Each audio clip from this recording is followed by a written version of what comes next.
O amor de mãe deveria ser incondicional, um escudo protetor que dura a vida inteira. Mas em alguns casos raros e assustadores, esse amor se transforma em algo sombrio, distorcido e irreconhecível. Hoje, vamos mergulhar na história de uma mãe cuja obsessão pela beleza da própria filha cresceu até se tornar uma inveja corrosiva. Uma inveja que virou obsessão. E acabou em assassinato. Tudo começou em uma cidadezinha do interior de Minas Gerais, daquelas em que todo mundo conhece todo mundo e onde segredos raramente permanecem escondidos por muito tempo. O nome dela era Marta, uma mulher de 48 anos, ainda com traços bonitos, mas consumida pela insegurança. Quando mais jovem, Marta tinha sido o centro das atenções em festas, casamentos e até nas ruas do bairro. Era elogiada, admirada, cobiçada. Mas com o passar dos anos, ela foi percebendo os olhares se apagarem, o interesse desaparecer. E no lugar dela, surgia sua filha, Isabela. Isabela tinha 17 anos e irradiava vida. Era carismática, tinha aquele sorriso que iluminava qualquer ambiente e uma beleza natural que chamava atenção sem esforço. A juventude estava no brilho da pele, no olhar inocente, no riso leve que escapava sem medo. Rapazes e até homens mais velhos não escondiam quando a olhavam, e Marta percebia cada detalhe. A admiração que antes era só dela agora havia se transferido para Isabela. E Marta sentia-se sumindo, ficando invisível. No início, ela escondia o ciúme em críticas disfarçadas de conselhos. Essa saia tá curta demais. Não ria tão alto, parece infantil. Mas por trás das palavras, um ressentimento crescia. Cada elogio que Isabela recebia, cada comentário sobre sua beleza, era como um golpe na autoestima de Marta. No silêncio do quarto, ela começou a contabilizar, como se estivesse em uma disputa que nunca poderia vencer. Num esforço desesperado para reter o que julgava ser seu, Marta passou a colecionar cremes, receitas caseiras, promessas de clínicas estéticas. Ficava folheando álbuns antigos na madrugada, comparando fotos em que, segundo ela, ninguém ousava olhar para outra mulher. Nos aniversários, chorava escondido no banheiro, não pela idade em si, mas pelo espelho que já não devolvia o rosto que sustentava sua importância. Vizinhos começaram a reparar no comportamento estranho da mãe.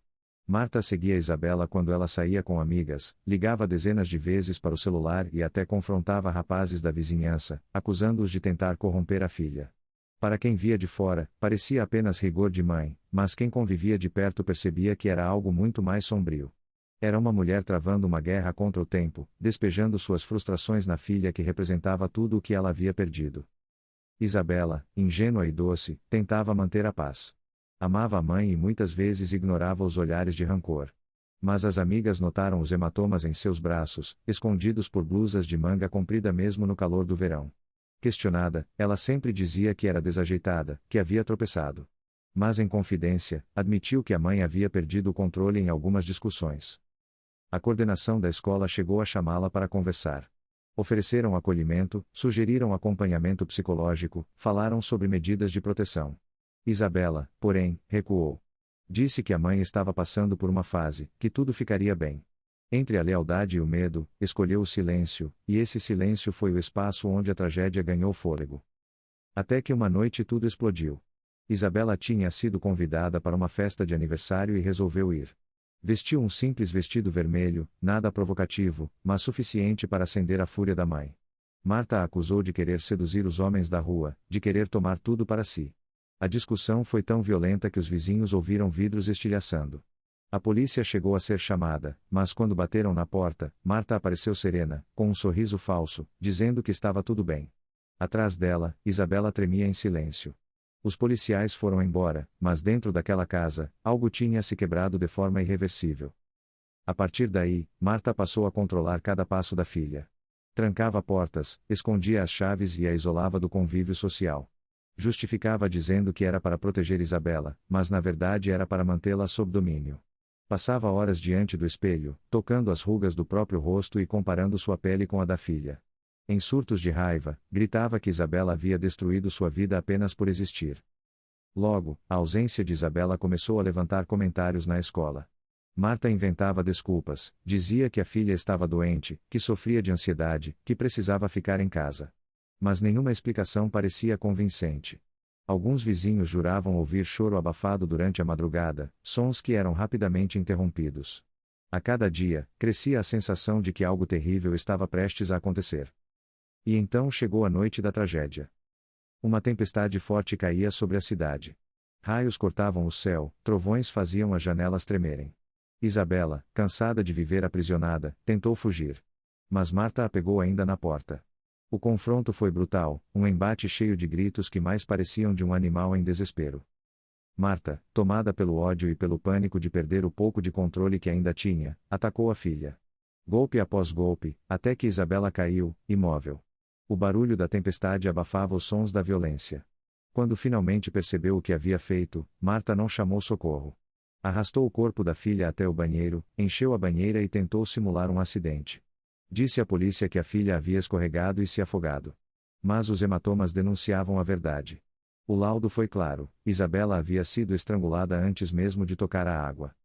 Peritos descreveram marcas nos pulsos, unhas quebradas e uma linha fina no pescoço, compatível com pressão manual. Encontraram digitais da mãe espalhadas nos azulejos, água parcialmente turva com resquícios de maquiagem, e um relógio de parede parado no minuto exato em que a energia oscilou com o trovão, detalhe que desmontou a versão de Marta sobre ter ido buscar uma toalha. A cidade ficou em choque. Era inimaginável que uma mãe pudesse tirar a vida da própria filha por inveja.